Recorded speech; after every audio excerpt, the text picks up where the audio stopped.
Hey guys, I want you to hear something, okay? And I wanna point out something. This guy right here, quite frankly, probably one of the best podcasts I listen to every day. But he missed something. He missed something that is probably the most important concept that needs to be pointed out right now. Okay? Everything he says I agree with, but he just missed one big detail. The big detail is the contact tracing. Okay? Now listen to this. Listen to Alan Dershowitz. Listen to that little fucking prick bastard. And listen to what is coming down the road. And I'm going to explain something after this that, quite frankly, over here, who is by far the best podcast that I listen to, missed.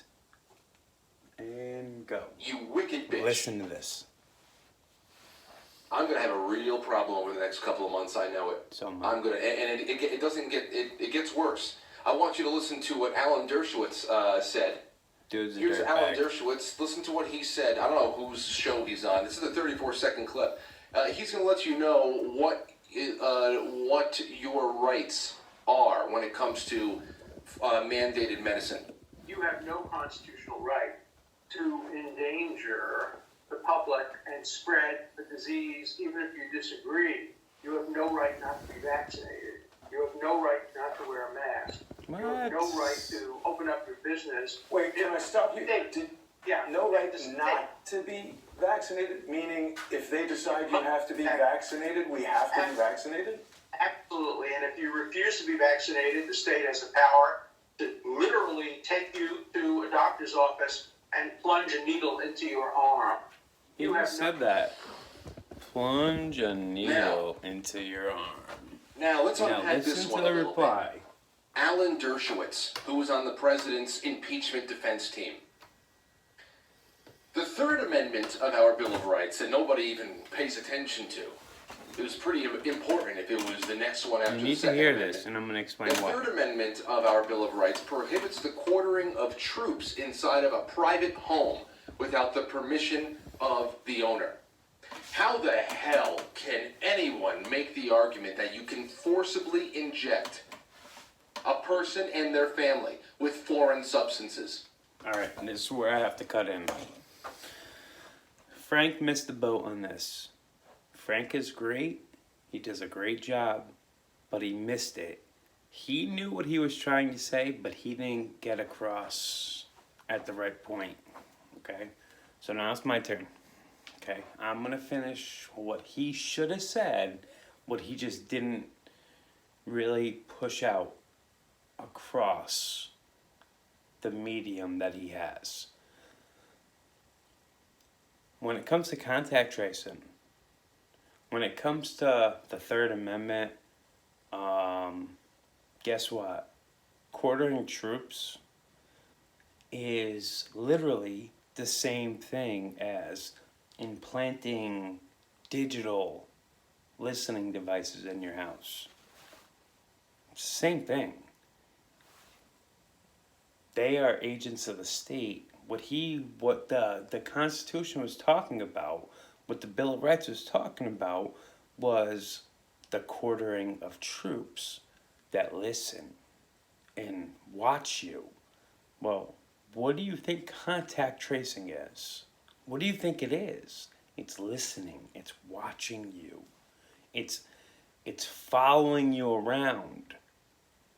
So, do you understand what I'm talking about when I say you're being enslaved?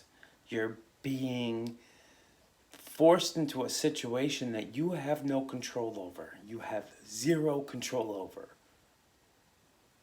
They are installing a system that you will be watched, you will be controlled. You will have no say anymore, ever again. Is that the system that you want to walk into? Is that what it is? Are you there? Are you listening to what is coming down the pipe? Are you listening? Are you listening? You will be traced. You will be tracked. Everything you say, everything you do, every move you make will be watched. They'll be watching you. Well, Frank over here, who's a great podcast, don't get me wrong, what he missed the boat on, and I wish I was him, because he has a much better ability to talk than I do. I'm vicious. He has the lyrical ability to just spit and say the truth. Well, I don't. Alls I have is to just go. And alls I have is the ability to just speak truth. The truth is,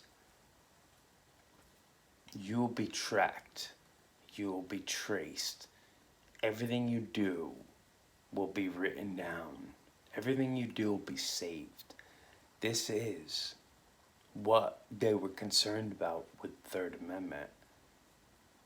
They didn't want people, military people, in their houses being they didn't want to be quartering military in their homes because they didn't want anybody to know what they were saying. They didn't want anybody to hear their views and opinions on things because they didn't want any problems. Well, when we have systems like Alexa, when we have systems like Google, when we have systems that are listening to everything you do, everything you say, and we have those same systems, right? Those same systems, everybody talks about it. It's like, oh, geez. I say one thing at work, and when I get home at night and I'm looking up shit, and I'm looking up stuff that I want to buy, why is it everything that I talked about while I was at work pops up as an ad? Why is that? Why is that? Well, because we don't have a Third Amendment anymore, do we? We're being tracked, we're being traced. They know what we think, they know what we're saying. This is the technotronic elite ripping us to shreds, watching us, waiting for us, burying us. Are you going to stand up at some point? I doubt it. I'm going to still be here next week, next year, 3 years from now, screaming at the top of my lungs, begging you guys to listen. But you won't. So let me zoom back in. Let me get Frank on it. Maybe he can wake you up, because I can't. Go. How can you stand there, and even if there is a judge out there who would uphold it, how can you stand there and accept it as a reality, let alone promote it, like Alan Dershowitz? This is also an Eighth Amendment issue, if you ask me. Now, I understand under the Federalist context here, I might not be speaking correctly here, but let's just think about our Bill of Rights on the general government level, because of course, forced vaccinations has been spoken about in a federal sense lately. The Eighth Amendment hour of our Constitution prohibits cruel and unusual punishment. I think that this concept right here is an Eighth Amendment violation too, if you ask me. Is it not excessive force to plunge a needle into a person's arm who does not want it? You are stabbing someone. Just because the blade is very slender doesn't mean anything. You're stabbing a person. It's fucking assault. It's assault.